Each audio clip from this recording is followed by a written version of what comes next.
Obviously, Sunday after the game, I let my frustrations boil over. I didn't speak to the media. Um, I had a chance to correct my frustrations, and I continued to let it boil over. That's on me. I take full accountability on that, posting that. My message on Twitter wasn't directed at anyone in the building. Not my coaches, not my quarterback, my GM, nobody. Like I said, I take full accountability. I have an open communication with all my coaches and with my quarterback as well. Me and my coaches, KP, Nick, we discuss weekly about trying to get this thing on the same page. So yeah, there you go. Go ahead. What are your frustrations? I think it's normal to have frustrations because of the standard that we hold ourselves to, and we have a lot of talent on offense, and to be honest,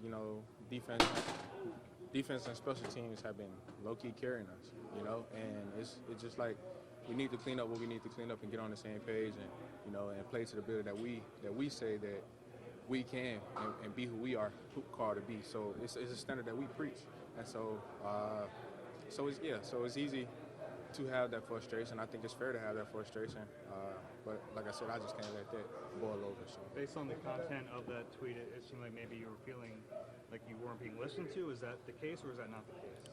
No, again, like I said, the tweet wasn't directed at anyone because, I am listened to.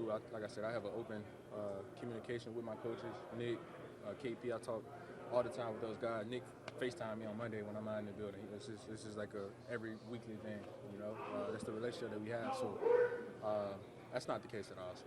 AJ, that Thursday posted account that was posted on September 3rd, for anybody that had been on your mind for a while? No. I mean, obviously, you can use that verse for anything in life, So, like I said, it's not directed at anyone. Obviously, I got a lot of stuff on my phone. I got a lot of memes in my phone, as people know. So I'm the meme king. So. AJ, you mentioned you talked to Sirianni and Kevin Patullo quite a bit. How about Jalen? Like, what's your chemistry like with Jalen as you guys try to get this fixed? Yeah, so we're always working to get on the same page. It's not that much of communication because of, like, during the game, I'm not the person that's on the sidelines saying, give me the ball, so I don't understand where people say that he's forcing me the ball because I'm complaining. And if you ask any of my teammates, I'm probably the quietest one on the sideline. I don't even go to the huddle during the timeouts. I try to let the game come to me, and I don't even tell KP to call this and call that. That's the player I am, so. How about during the week? What's your communication with him like? We're always trying to just get better. We in the meetings we're talking through things. So, just to clarify, AJ, are you happy here? Absolutely. This is home. This is my home. It's unfortunately I did it to myself. I won't even say unfortunately I did it to myself, but this is my home, man. I love it here. But you just see frustration because obviously we want to be great, and most definitely I want to be great as well. So. Do you feel like there's misconception? I'm sure you saw it all over social media. Do you feel like there's misconception of how that tweet or the messaging was construed? Yeah, I think so. I take accountability for that, but I think it's fair to want the ball to get us going. Like last week against the Rams, I caught the sluggo, got the offense going. Next play, opened up for Dallas Goedert. The safety came over to my side and opened it up. So. I don't think it's a bad thing for wanting the ball. It's not just for targets or anything to put numbers up. But no, I see that we're struggling, and I'm a guy that wants the ball in those times when we can't find a way. Give it to me. Like when the game's on the line, give the ball to me. I want that. I want that pressure. I put it on myself, and I work hard for it. And so that's what, the misconstruction or whatever you misconstrue, whatever perspective you can about me, but, it is what it is. And I don't care, to be honest, because my teammates know. My teammates know that when the game's on the line, look at me, and I want everybody in the stadium to know that, That's not a secret. I'm not shying away from that. And so that's where you see that frustration because that hunger comes out. And it's because I see we struggling, and I believe that you give the ball to me, I'm going to open up things, and I'm going to get this thing going. You can put it on my back. So. You said it's not directed anywhere. What was your intent when you did post it? Again, that was a moment where I let frustration boil over. So. What are your strange feeling being 4-0, but not maybe feeling like a part of it each game? Yeah, absolutely. It is tough, because you want to help contribute to the win. Obviously, it's been a little tough. Got the ball in the second half of the Rams game, not getting as many targets to help contribute. But you know, it is tough. It's tough to stay engaged because we're on an island.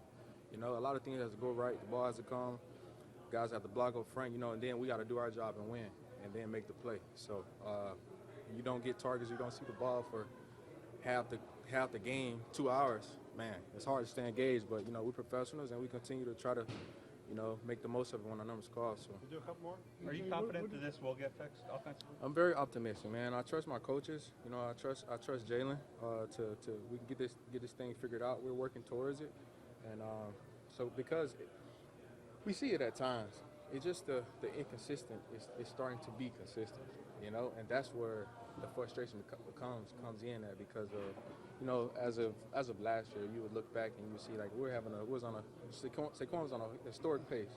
We were running the ball, but we weren't passing the ball too well, right? So now this year, we're struggling a little bit running the ball, and also we're still struggling passing the ball. So it's just like, all right, let's get this thing fixed before we run into a serious team. And now we learn from losing instead of learn from winning, you know. So that's the message. So What has been the changes do you think need to be reception? made in the passing game to get it going?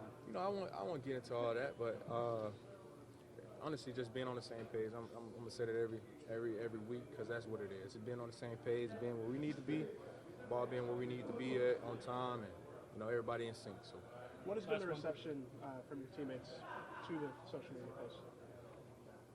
it's normal here, you know. So I don't know if they put on a facade, but I think I'm still cool in here. So nah, it's cool. Thanks, everybody. Appreciate you. I think 9 times in the game. Not on the same page. Obviously, all of us are legitimate. We're calling plays. He's not calling just to miss on purpose, you know. And obviously, I'm trying to run my routes and catch the ball. You know, it's just, you know, some things happen, misses or block or whatever the case may be. You know, so we're just trying to get on the same page and see it the same way and be where I need to be so we can make plays. All right, thanks, You everybody. got it, man.